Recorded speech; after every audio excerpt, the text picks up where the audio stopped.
Welcome to the English Out Loud podcast, a podcast where you, as the lucky listener, get to hear me giving you tips on how you can step your English up a notch, and how you can just, speak a little clearer, on how you can avoid the question, where are you from? Just so that it doesn't even come into conversation. Wouldn't that be nice if somebody just didn't ask, where are you from? Now, I'm not saying I can get you there, but I'm saying I can give you some tips that'll put you on the way there. Now, I know what you're thinking. This guy's nuts. What is he talking about? He's not even holding on to an English book. And I'll tell you, I'm not. I don't hold on to grammar books. I don't really use grammar books. As a matter of fact, I develop my own materials based on my own observations. I watch my own speech. I watch the speech of my friends, of my family, and I take notes constantly. And then I share them with you. And these are the notes that I take. I also do some research. I gotta use the Google technologies that are available to me. But at the same time, I compile information, I give it to you. Now, this is very valuable because when you're sitting in a school, you're learning a generic type of English that isn't really going to make you any friends. It's a type of English that might get you a job. It's not bad. Wouldn't hurt to get a job. Speaking enough to get by in the office. Nothing wrong with that. And there's nothing wrong with studying grammar books. However, you got to step it up beyond those grammar books if you want to really speak the language. You got to understand the culture. You got to understand the rhythm of speech. Well, anyway, today, I would like to not just talk about one specific thing, but I'm going to ramble on a little bit, and I'll let you listen to me. I'll let you listen to me so that you can practice your English listening skills, and I'll give you tips on what to listen for as I'm speaking. Now, this episode number 21 is going to be an hour-long episode.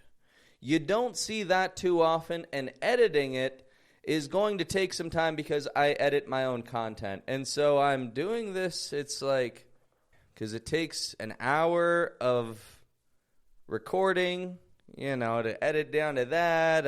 It's going to take some time. Anyway, let's have some fun today.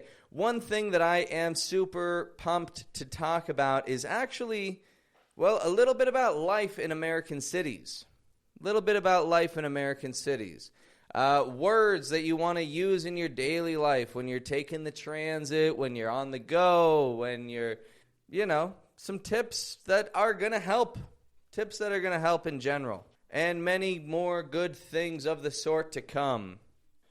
Now, before I get into any of that, I want to talk a little bit about muscle memory. About an experience that I've had recently regarding muscle memory. That is actually, it's been a pretty interesting one, in my opinion. So, muscle memory is important to you because if you train your muscle memory to speak like an American, maybe you won't get a perfect sound, but I'll tell you what, it's going to be a lot closer than what it is now if you start training it. Training for American muscle memory. How do you do this? Well, you refer to my episodes on the TH sound, on the voice TH sound, on the short I and the long E, or else you look on YouTube and you look how do Americans pronounce things. And then you train your muscle memory. You repeat it again and again and again. This will help. It will most certainly take things to another level. Now, when I was younger in school, we would have gym class. Everybody has gym class. The teachers, they got to get the kids running around, burn off some energy, or else we go nuts. So, my gym class involved using a skipping rope. You know, you skip it, and you skip, and you skip, and you skip. Great way to get kids hopping, burning energy, tires them right out. And then they want to take a nap. But my lovely wife has gotten me a skipping rope as a birthday present. She wants me to lose a little weight. She's saying it's about time, Pat. It's about time you start skipping some rope again and you start burning some calories. It's time you lose a little weight. And I agree. It is time I lose a little weight. And so I've been skipping that rope. And here's the thing. My practice of skipping rope in gym class when I was a kid of, 9, 10, 11 years old, I haven't done it since I was maybe 11 or 12, we'll say. I haven't skipped a rope. But then as soon as I picked up this rope that my wife got me so that I could lose some weight, I picked it up right away. The muscle memory kicked in, and I was able to do like a straight 20 hops before I tripped up a little bit. But the point is, my muscle memory kicked in, and I knew what to do. I didn't have to think. My body just moved. And you can do the same. If you start making these repetitions, making repetitive movements, check out that little TH episode again. Take a look there. You will see some things that you want to start repeating in order to improve your overall muscle memory. Check it out. Well, anyway, that's just a quick little story about muscle memory that I want to share because, hey, I can see how muscle memory is impacting my own life. You know, I grabbed a skipping rope. I could jump and jump and jump. No problem. Not a problem. Now, let's see what else we've got for today. We got, like I said, I'm making this one for an hour. And hey, you know what? Stick around for the whole hour because I've got stories, I've got tips. it's all just coming out. I'm going to review some things that I've talked about previously and show you how you can enhance some things that we've gone over in the past. But anyway, let's see some new stuff. Let's see what we've got because living in an American city. I mean, I've lived in a Canadian city and I've lived in a Mexican city. I haven't lived in an American city in America, but I've lived in various North American cities for most of my life. And so, well, let's give you some tips on how you can get by living in those cities. Now, one thing right off the bat, North American cities are diverse. You'll hop in a taxi and you'll have a driver who's from one area of the world. And then you end up getting to where you're going and the person, working there is from another area of the world. And you look around you and you say, wow, this is a multicultural city. And that is honestly what you get in most of the cities of North America. Multicultural areas. It's great. Honestly, it really is a beautiful thing. A lot of people working together, a lot of people living together. You don't ask, it doesn't come up what religion, what this, what that. You just get the job done. Everybody's there to work together. Now, living in the big city, life in the big city, everything is on the go. Living life on the go can be a little overwhelming. But when you're in the city, you got to do what you got to do. So let's talk about how you can talk about living in the big city. Now, one that I've already said is on the go. On the go. That's a funny sounding one, but on the go is to say moving, in motion, When we're on the go, it means you get up in the morning right away, you're hopping in the shower, you're getting dressed, running out the door, you're on the go. It's quite a life to live on the go, and, well, here's an expression that anybody who lives on the go can relate to. You can say, I had coffee for breakfast and I was out the door. coffee for breakfast, and out the door. Now that's another idiom, a coffee for breakfast. We do this a lot when we're in a rush, don't we? There's no time for breakfast, but you sure aren't going anywhere without a nice warm coffee in your belly. Coffee for breakfast. And as a matter of fact, I have a tip for my friends here, my listeners who are on the go, on what you can do about that. You can make a fruit smoothie. Fruit smoothies are the ideal thing for people who are on the go. And let me explain why. You see, I have a habit that I've developed over time that has done wonders. Every night before I go to bed, I prepare a smoothie. I take fruits of all sorts, bananas, strawberries, blueberries, mango, whatever. I mix in some nuts, seeds, honey, and bam, breakfast is prepared at 10:30 p.m. and waits for me in the fridge by the time I get up in the morning. So when I get up, I just take it out, I hit blend, and I enjoy a healthy breakfast before I even start my day. So you really want to give this a shot. Trust me, you will not regret it. This, if you're somebody who lives on the go, this is just what you need to start your day when you're in a rush. So, in a rush, smoothie for breakfast. Glad we cleared that up. You know, coffee for breakfast, I understand. I totally get it. I've been there. But you have options. You know, next time you go grocery shopping, frozen fruits, grab some bananas, you'll see. You'll feel good. You'll feel good. But there's something also that I said, in a rush. In a rush. Notice, I never say on a rush. It's always in a rush.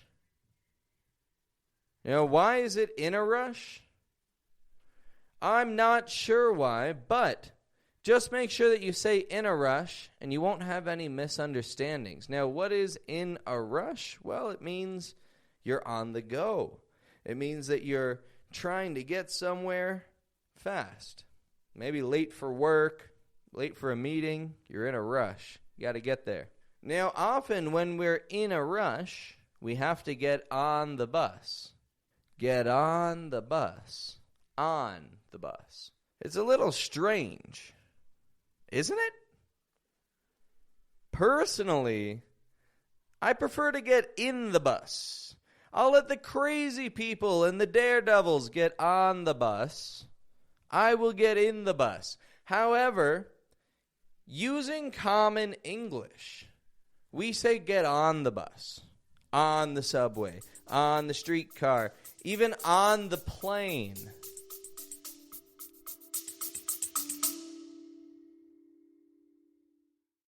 Folks, this is just a quick message to remind you to subscribe to the Accent Training Podcast. If you haven't already, you don't want to miss a second of this accent training experience. And you want to be updated whenever I've got new content out for you. So if you haven't subscribed, hit subscribe now.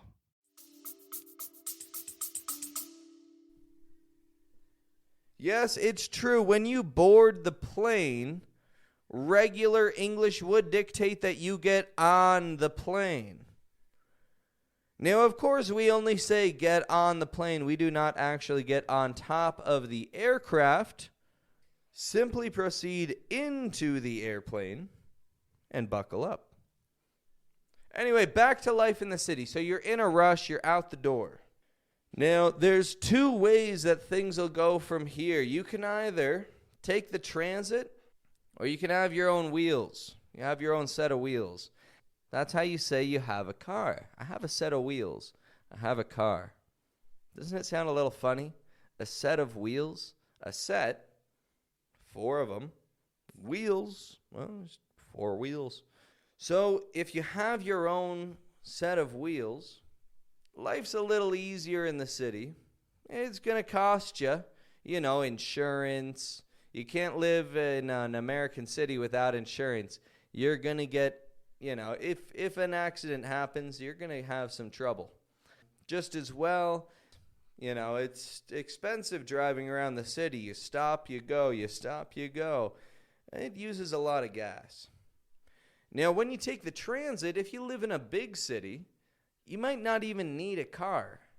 You might be able to get everywhere just taking the subway, taking just whatever the local transit is. You see, in a city with good transit, for one set monthly price, you can get wherever you need to be. Plus, you get to know the city really well because you constantly hear all of the street names, and you get to know the various routes and how to get around well as time passes.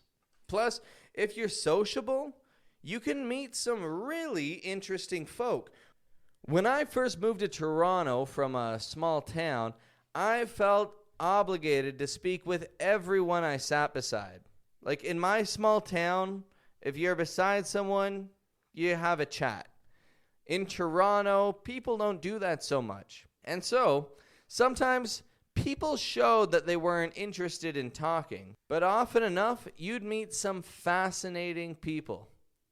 If you have the courage to talk to somebody on the bus beside you in English, I'm telling you, you can make some real friends. I've even done it in Spanish here in Mexico a few times, and believe me, it is nerve-wracking. It is, I know. But it's so worth it. It's such a good idea. There are some cons, however, to taking the transit. For example, you are stuffed in like a tuna can with strangers. When you get on the subway, and everybody just wants to get home from work. Everybody's in a rush to get home. The whole city is, as a matter of fact. And so it is crazy how people push and try to stuff themselves into the subway. Crazy. You feel like you're in a tuna can or a can of sardines. These are also other common English expressions. Tuna can of sardines, comparing a subway to a tuna can. You ever had that experience? I have. So rush hour on the transit, particularly in the winter, is a nightmare. It can take a long time to get around. It's inconvenient. However, like I said, it's cheap. It's not so bad. Now, when you got your own set of wheels, of course, you get around the city like nothing. You get where you want to be when you want to be there. I'm using a GPS everywhere I go. I'm not getting to know the street names. I just get to know where I am and where I'm going. So, not so bad. Now, suppose that you're on the go because you're late to a restaurant. You got to get somewhere to eat. You're hungry. You got people waiting for you. Well, let's talk about how you can present yourself in such a situation. You get to a restaurant. You say, I've got a reservation for my last name, reservation for me and my guest. And then they bring you to your table. It's wonderful. You take a seat. Here's something that you want to keep in mind. You want to take the napkin that's on the table and place it on your lap. Really weird. Although a couple of times it has saved me from getting, crumbs on some nice pants, something like that. Anyway, napkin on the lap. Outstanding stuff. Keep this in mind and you're doing good. So, elbows. A lot of people have a habit of putting their elbows on the table. Don't put your elbows on the table. Avoid it. Avoid it. It's seen as impolite. I used to work at a place at a summer camp, and if you put your elbows on the table, they would embarrass you. They would embarrass you greatly, and it was so much fun. But avoid putting your elbows on the table, even if you're tired. Don't put your elbows on the table. Well, when you're in a restaurant. Another thing as well, now this is a part of etiquette that just drives me nuts if people don't follow. People will sit down in a restaurant and then they'll have their phone sitting on the table in front of them as if they're expecting a call, as if At any moment, there's something more important that's going to happen, and you're going to have to get up and go away. People do this. And it's not that they're trying to be rude, it's just that, they don't see it as rude. Here's the thing. When you're in a restaurant and you sit down at a table, I'd say it's poor etiquette to put your phone on the table with you. For one, your phone's disgusting and it's pretty dirty. You touch it with your fingers all day. So why would you put that on the table where they're putting your food? I wouldn't. I would not. It's also, it's in your pocket. Maybe there's something in your pocket that might be dirty. Who knows? Keep it off the table, for one, because that's just gross. And number two, like I said, it shows that you're not giving your full attention to the other person that you're going to be eating with. When you're going to sit down and have a meal with someone, suppose you're on a date and somebody's buying you some food, well, hey, you want to pay them a little bit of attention, right? So give them a listen. Put the phone, put it in your purse, put it in your jacket pocket so that you don't feel it buzz. Just turn it off. You don't need it. It's dinner time. You just don't need it. Anyway, that's my opinion. Now, the next thing that I would suggest is how you're going to order. Now, the first course, we actually give it a funny name. One thing that you can call it is an appetizer. An appetizer, something to spike your appetite. It's food that you eat before you eat. It's food that you eat to make you more hungry. I guess maybe it's just to calm down guests when they're sitting and waiting for their food, because you don't want guests in a restaurant to be a little rowdy and hungry. Give them something to nibble on, right? So you have an appetizer, and it's good. Your appetizer, you order spinach cheese dip with maybe some garlic bread or something like that. When I want to spoil myself a little, I'll get some of that, because it's not too filling. But it's just nice, nice finger food to nibble on. That's another good word to know, finger food. Food you eat with your fingers. French fries, pizza, chips, finger food. Anyway, you order your appetizer. They ask you your drinks. You order a bottle of Coke or a glass of wine, whatever your fancy is. When you look on your menu, you will see it doesn't say main courses. It doesn't say big meals. Instead, it will say entrees. Entrees. Now, I did an episode back, I don't even know, episode 5, maybe? Little touch of French with your English. And I talked about words that English has adapted from the French language and, in fact, maintains the French pronunciation. Entree is one of those words. Entree. We give it that French on and then tray, the kind of American sound. Tray. Entree. That's your main course, your entree. And you want to order something good. So, you order depending on the type of restaurant that you're in. You're in a Mexican restaurant, you're going to want to order some tacos. You're in an Italian restaurant, you're probably going to want to order some pasta. Do your thing. The beautiful thing about life in the big city is that you can go and get Chinese food for breakfast, and then you can go and get Turkish food for lunch. And then you can top it all off with a Texas steakhouse with some smoked Texan meat. Really good stuff. Definitely suggest it. Amazing thing about American cities, you get a little taste of everything. Comes with the diversity. Diversity is a strength. Ordered your meal, you've ordered your appetizer, you're sitting there. What comes next? Dessert. Now, I want to point something out with the word dessert that a lot of people don't catch. You see, when you order your dessert, notice that you don't pronounce an S in the word dessert. It has 2 S's, but we don't say dessert, but dessert. This is because there are lots of words in English where the S sounds like a Z. Or you could also say a Z if you're in the States, they say Z. Whereas where I'm from, we say Z because I'm from Canada.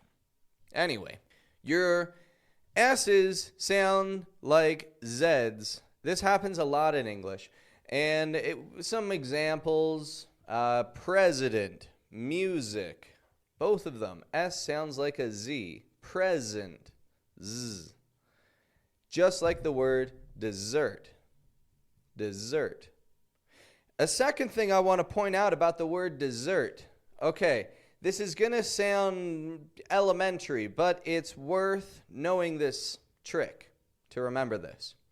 A lot of people will mix it up. I see professionals mix up spelling dessert and desert. You know, the desert, lots of sand, maybe camels, scorpions. Desert. Not a lot growing out there. Well, desert is spelt with one S. Dessert is spelt with two.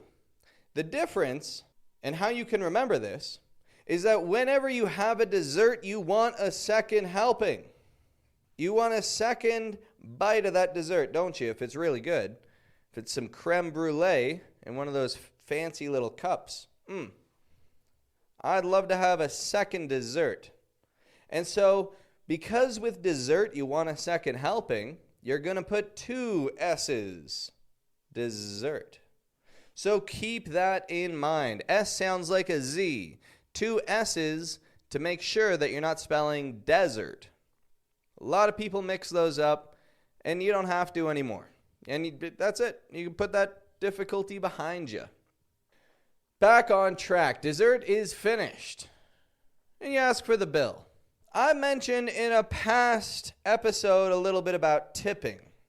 I spoke a little bit about why it's important to tip your waiters, tip your waitresses, and hey, in some cities you got to tip your taxi drivers, you got to tip your hairdressers. I always tip a hairdresser because then, you know, if they do a good job and you give them a good tip, you come right back, you know, you build a good friendship with them. It's a good business relationship. Anyway, tipping is great. And you want to tip when you're in restaurants because that's the culture. Now, I mentioned in the past the amounts that you want to tip. 15% if they've done a good job and you think to yourself, you know, whatever, give them a tip, 15%. 10% if it's kind of a lackluster performance, to say the least. Maybe they're watching a football game. Maybe they're a little absent. And I would say 5% if your server is drinking. You know, if your server is not on the ball and if you can smell a little bit of alcohol on their breath. Now, I've had an example of that 5% tip. You see, a few years ago back in Toronto, I made a couple of buddies. These guys were from Japan, from the city of Kyoto. Very interesting people to me because I had never met anybody from Kyoto. I'd met some people from Japan, but I don't know about the cities very well. So these guys were teaching me a little about their country. We were talking about some cultural differences. I invited them out for a beer so we could go and hang out at a bar and, you know, chat in a regular place. And we had a good time. So something that came up in conversation as we were chatting was tipping. They were saying that in Japan, it isn't customary to tip at all. That, you know, they're paid to do their job and you're paid to do your job. Why would you have to give them more money? Well, things aren't quite that easy around here. Around here, that does happen, but at the same time, they aren't quite paid what they should be. And so, it's up to the customer to provide tips to ensure that they have a living wage. Interesting, but it works, I guess. I mean, you get pretty good service in Canadian restaurants, American restaurants. You can consider anytime that you go into these places that you are going to have exceptional service. But you got to leave a tip. Well, in this particular place, it just so happened that our waitress, she was a little sloppy. You know, she was not quite on the ball. And she had most certainly consumed some quantity of alcohol because you could smell it on her. So I went to tip, and I was only tipping on a couple of drinks. And so I tipped 5% because I figured, what's she really done? She opened a couple of drinks. Well. This waitress, she came out and she wasn't happy about that. I explained to her the situation. Hey, I didn't explain to her I thought she was drinking. I explained to her that, well, we just had a couple of drinks. Whatever, what's the big deal? But then she sat me down and she gave me a lecture for a good half hour about why it's important to leave a minimum 15% tip to your waitress. Minimum 15%. She did not get that extra 10% out of me because now she was just wasting my time. But at the same time, I figured, hey, my foreign friends here could use a little lesson on etiquette. And so, I explained the situation to them, and obviously as best I could in English. I don't speak Japanese. But, I broke it down for them so that they could understand.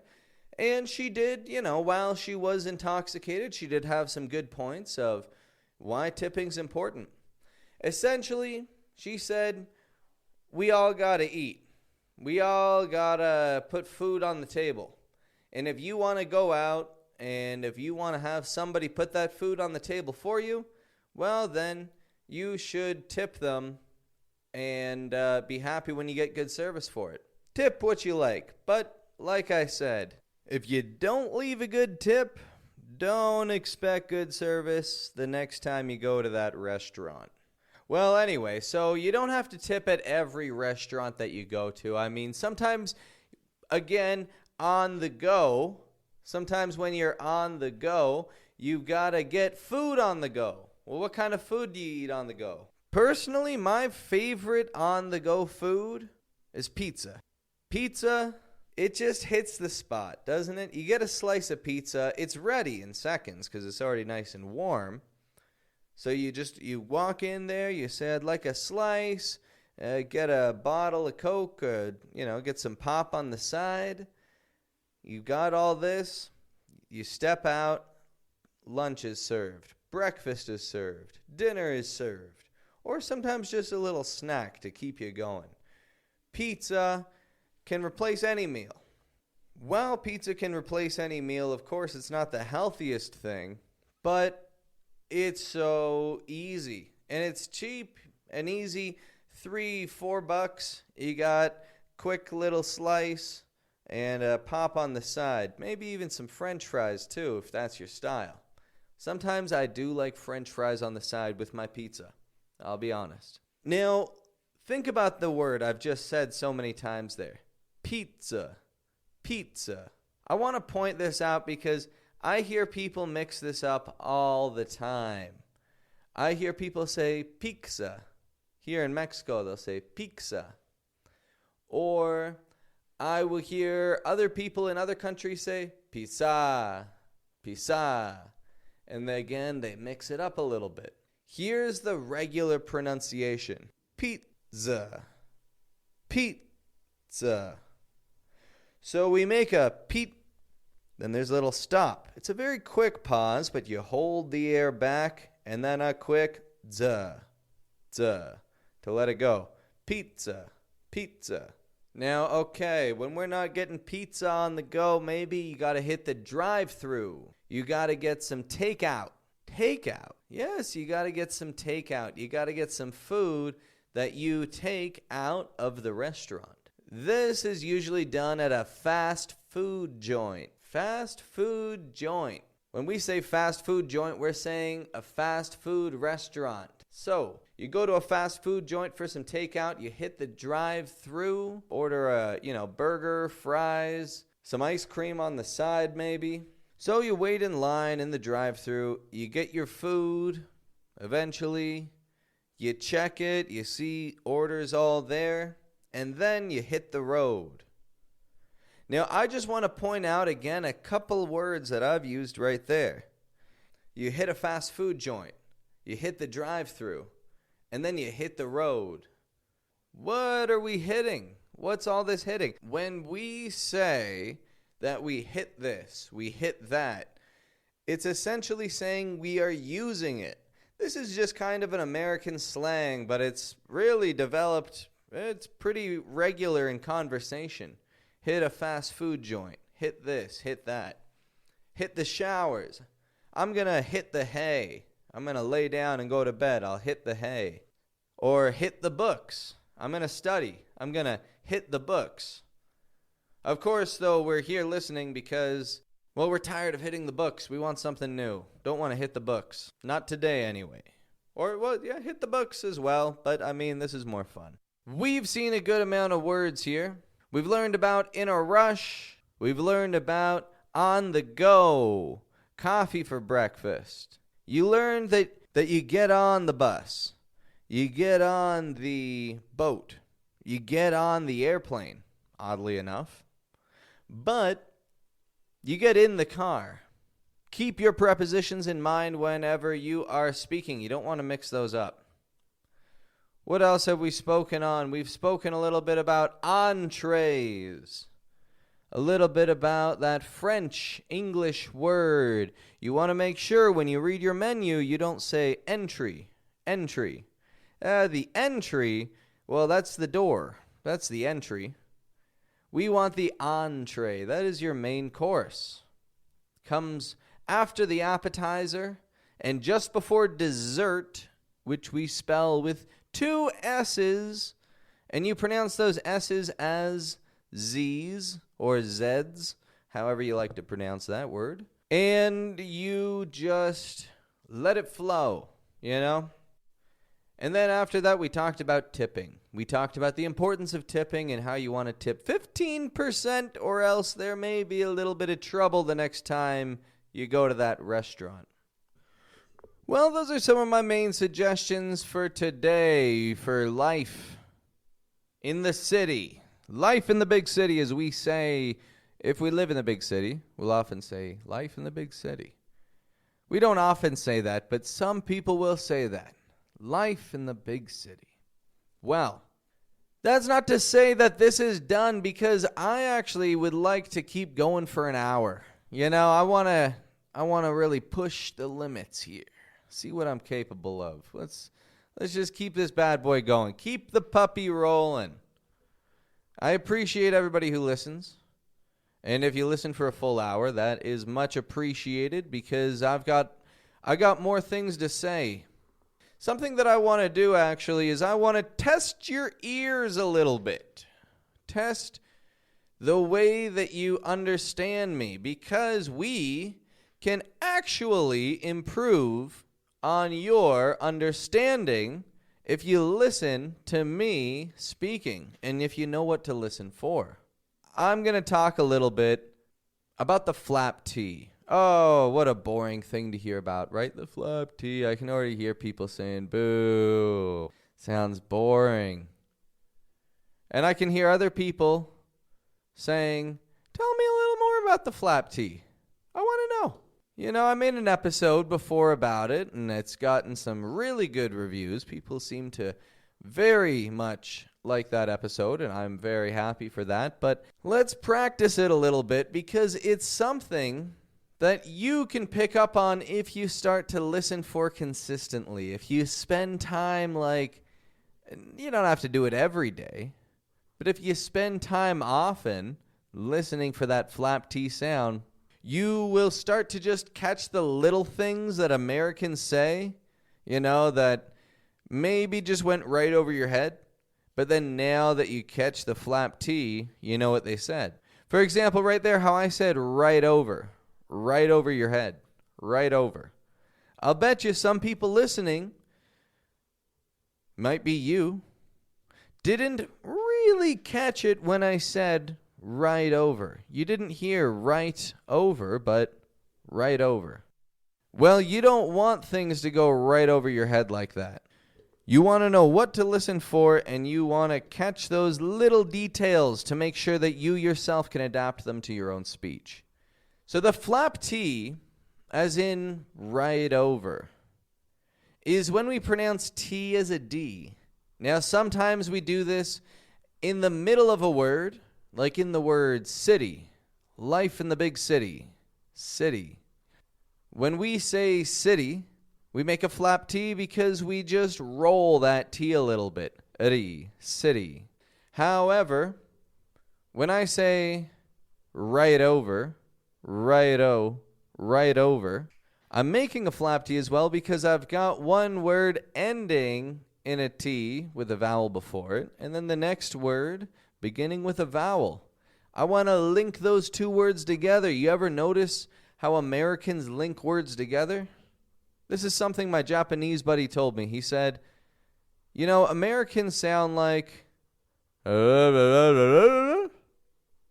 Yeah, that's because we use flap T's. Get over it. Get over. Get over it. Get over it. Get over the flap T use. So get over it, and let's practice it a little bit right here. Notice right there. A little bit. A little bit. Keep listening for things like that. Listening for those flap T's. Just as well, of course, try and repeat things that I say that sound like flap T's. Did you know actually the flap T is the same as like the Spanish or the Arabic R, like the r. It's that super quick kind of movement. R. It's really fast. R. City. It sounds almost like I'm saying Siri. If you're not really listening, But it's city. That flap T makes that kind of R sound. Super quick. It's not a regular T. If you're saying city, or turtle, you are understood. People know what you're saying, but immediately people know, English isn't their first language. Or they might say, this person's from Britain. Which, hey, nothing wrong with that. The British accent uses a true T, where the American accent would use a flap T. So it's a slight difference between our accents. Feel free to use either, whatever you're more comfortable with. But if you want to pick up on what Americans are saying, you want to be listening for that flap T. I just used another one right there. What Americans. What Americans are saying. Notice that? I link the words together. No hesitation whatsoever. What Americans. And another thing I keep on saying. I say this again and again and again. It's actually kind of weird that a lot of people don't notice it. I say together with a flap T at the beginning of the word. Together. Another word I do this for is the word today. When I'm speaking, if I say, what are we going to do today? Duda. What are we going to do today? I link that so fast. What are we going to do today? Do you want to go today or tomorrow? Today or tomorrow? Again, those T's coming out super quick, like a flap T kind of sound. Like that really quick type of sound. That really is just something that you want to add to your regular commitment to your English. Listening for it. Do you listen to podcasts regularly? Do you watch Netflix and, maybe try and read along with the subtitles? Okay, good. Keep doing that. More of that would be nice in this world. More of that. But while you're doing that, have a focus on what you want to listen for. If you're just listening to learn new vocabulary, that's good. Then no, I'm listening because I want to learn new vocabulary. But if you're listening because you want to improve your listening, then hey, think to yourself, what words do I misunderstand? Or what sounds can I not make myself? If you struggle with the TH sound, the as I've taught a little about in the past, well then, listen for the TH sounds. the sooner that your brain can really hear what it sounds like, the sooner that you will be able to repeat it. And the sooner you can repeat it, the sooner it won't be an issue. And when you put that TH sound behind you, then nobody will be saying, "Where are you from?" They won't care. No, it just won't come into conversation. That's one that Americans always hear, the TH sound. We hear that, and immediately we know, okay, again, English probably isn't their first language. And, I'm not saying this to make anybody think, oh, no, they don't think I sound good. It doesn't mean anything bad, actually, about your English, but it just means if you want to change that, if you want to sound more natural, then, hey, that's why you're still listening. That's why you've listened for, 40 minutes? Probably 40 minutes. I don't know why you keep listening for 40 minutes. Or maybe a little more. You just want to keep learning. That's why. And that is why I gave you that tip right there. So, back to the flap T. Do you want to do the flap T today or tomorrow? Today or tomorrow? I want to do the flap T today and tomorrow. Today and tomorrow. There can be no hesitation when you make that flap T sound. That's the whole point of it. Now, when you're practicing, you're going to hesitate. When you're trying to repeat what Americans are saying, you're going to hesitate because you're not sure if you're doing it right. But just know that when you're hesitating, that means you're not doing it right. It just means that you got to step it up a notch. You got to get it a little quicker. You got to trust yourself a little bit more. You know how to say the word.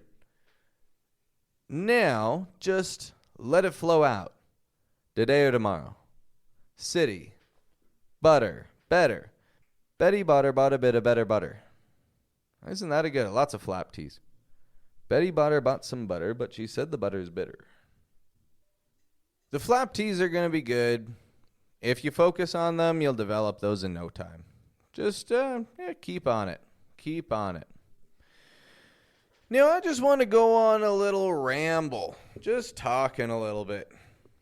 Nothing special to talk about. Just a little chit-chat about, I don't know.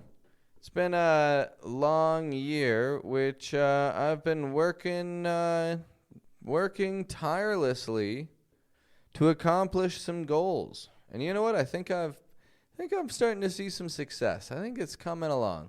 Things are looking up. So, not too bad.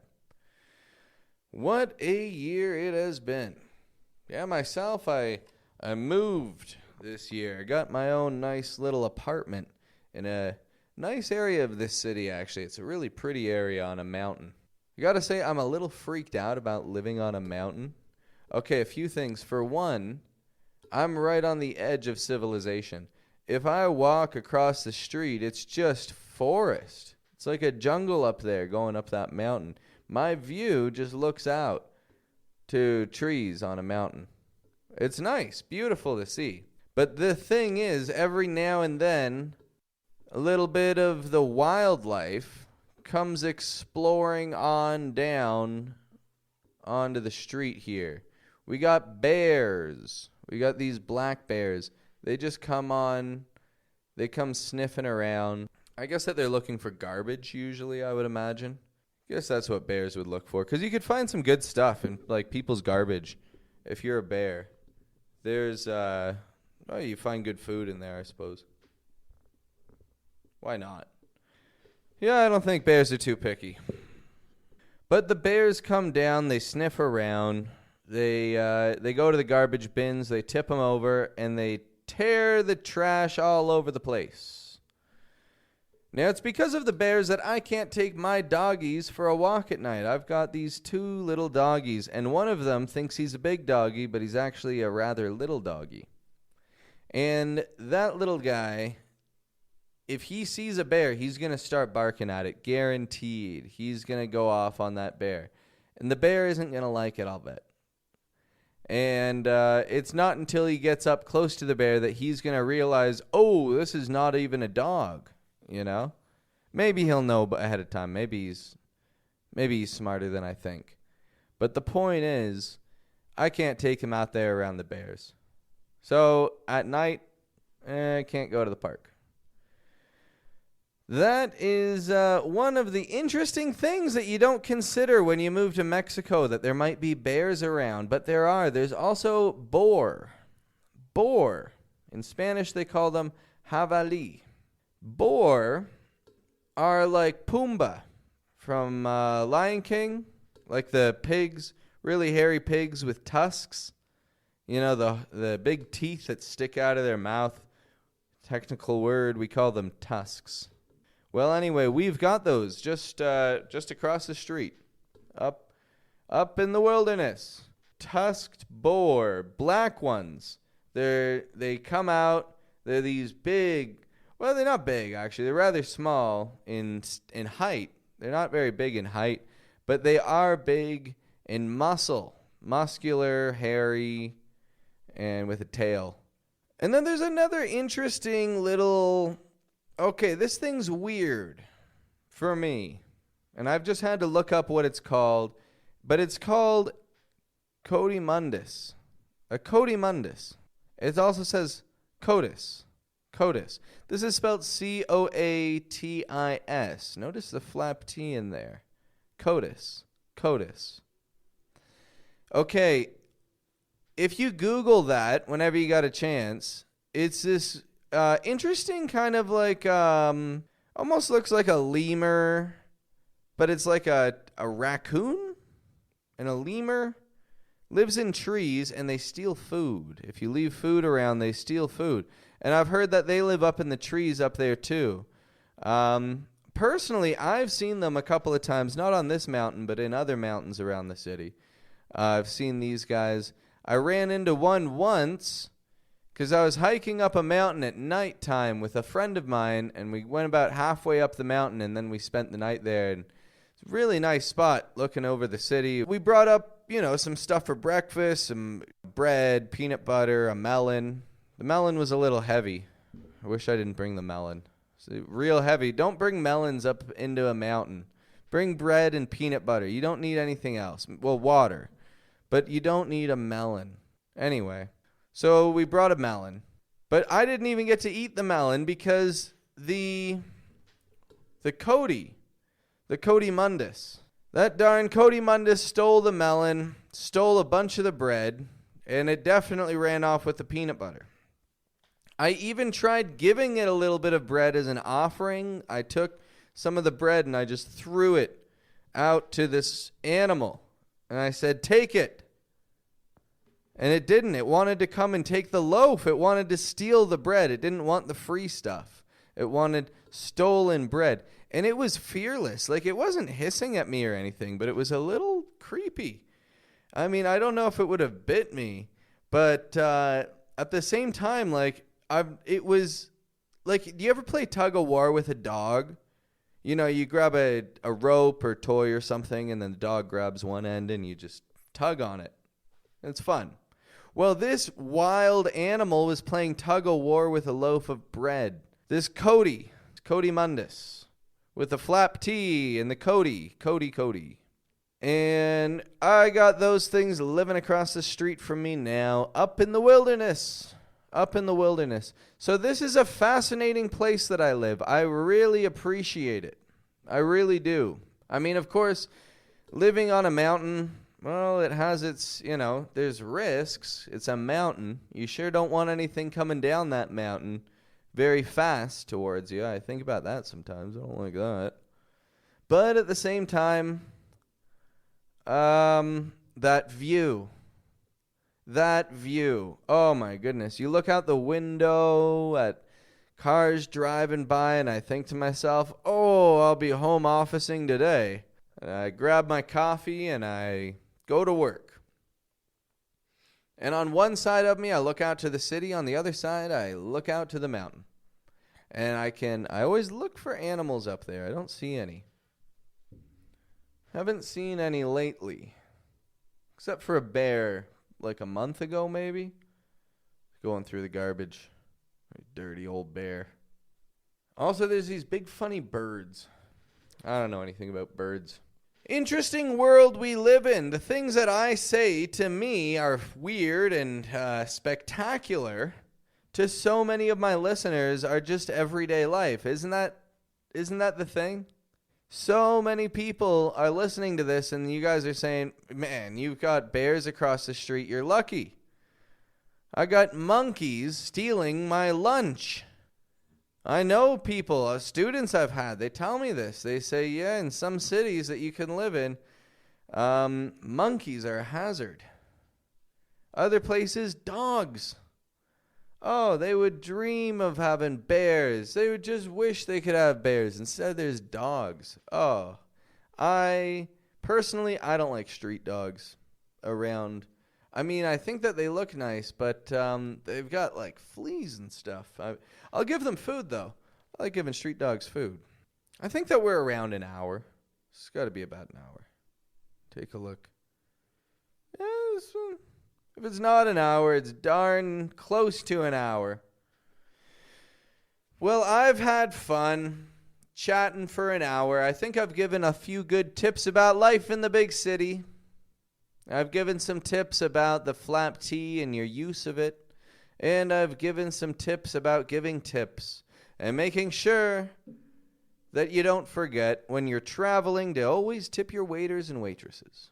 Now, I'm enjoying myself. Of course, I don't go traveling these days living in Mexico. That wouldn't be a very smart idea, but I do enjoy the things around me because it's a beautiful world. It really is. And so you don't have to get out and fly to Paris to enjoy the beautiful world, but just take a moment, take a deep breath, and enjoy the fact that you had time today to listen to an entire hour-long podcast. Because this is the first hour-long podcast that I've done, and I think, I'm not going to do it too often. I like having short little, 15-minute, lesson type things, because those ones I can just do them and it's not a big strain on anybody to listen to it. But hey, if you took the time to listen to me for an hour, thank you for that. Many more good things to come in 2021. My wife and I are going to be starting on a podcast of her own where I'll be helping her out with it, but she's going to be the host of Medicine Out Loud. So anybody that listens who works in the field of medicine, whether you're a nurse, a doctor, a technician of sorts, or if you're a janitor in a hospital and you just want to listen in on your patients' conversations, we will have a podcast for you. And it's going to be a good one. I think that one's going to be a lot of fun. We're going to have a blast. Keep on practicing your English skills. The fact that you took the time to listen today means that you have ambition. And also it means maybe you didn't have much else to do. But I'm happy to have helped you fill that time. I try to entertain people. It's what I do. I'm an entertainer. I'm a people pleaser. But I got to go please myself to some dinner because I'm getting a little bit hungry, and I saw some bacon and some potatoes, and I want to put those together and see what I come up with. So, thank you for your time today. Have a wonderful day, evening, morning, whatever you're doing. Enjoy it. And feel free to email me at ianoutloud@gmail.com. That is, again, ianoutloud@gmail.com. Email me with questions. Email me with suggestions. Email me to say, I don't like any of your episodes. I don't like them. Just email me and just say that. And you know what? I'll think to myself, well, at least he let it out. At least he let me know. Or she. At least they let me know. This person. This disgruntled listener. But I really hope you're not a disgruntled listener. I hope that you enjoy yourself. And hey, if you've taken the time to listen for an hour, you got nothing else to do, feel free, shoot me a message. I'll email back. I got stuff to do, but, I like to keep in touch. I like to keep in touch with my audience. And so feel free to shoot me a message, enoutloud@gmail.com. And, well, you'll be hearing from me soon. Have a good one.